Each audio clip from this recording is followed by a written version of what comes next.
The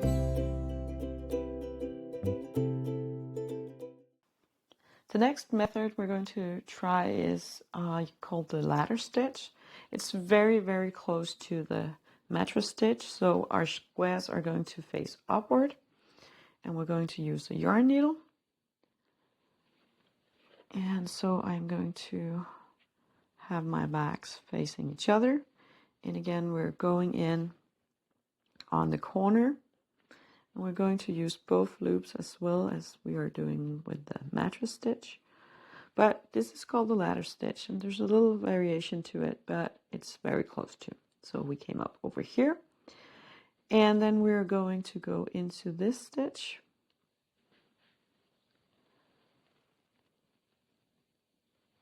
Like that.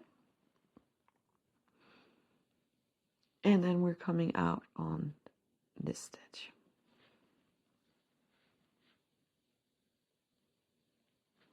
And then we're going over to the red side, so we're not going to go into that one where we started. We're going to take the next one. So if this has been the ladder stitch, the mattress stitch, we would have used that stitch again, but we're not going to. So we're just going in here. I just need to get my tail out of the way. Going in here and coming out of the next stitch. Like that. And then we're going over to the yellow side again, but not the one we already worked, but the next one, coming from the inside, from the outside to the inside, and going out again through both loops. And then going back to the red one, coming from the outside to the inside.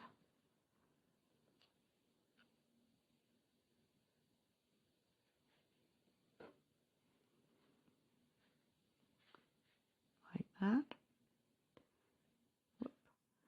And then out again. And working over those chains is always a little bit difficult. Then we go back over here from the outside to the inside.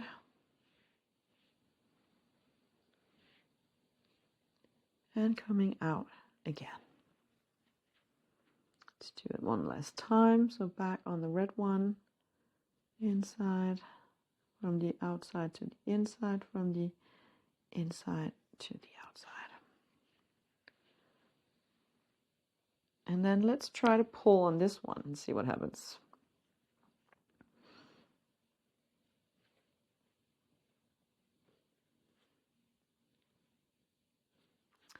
So it almost also disappears into the project.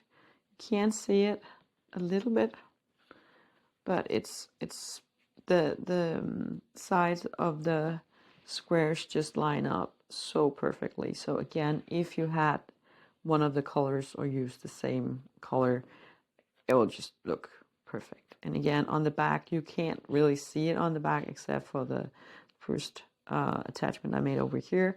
But we do get this little rigid kind of thing on the back. If you like this joining better, you can just do it on the back side of your squares and you'll get this one instead. So this one is really nice as well. I think it's a little less difficult than the mattress stitch and it's a little faster. But again, it doesn't completely hide our seam.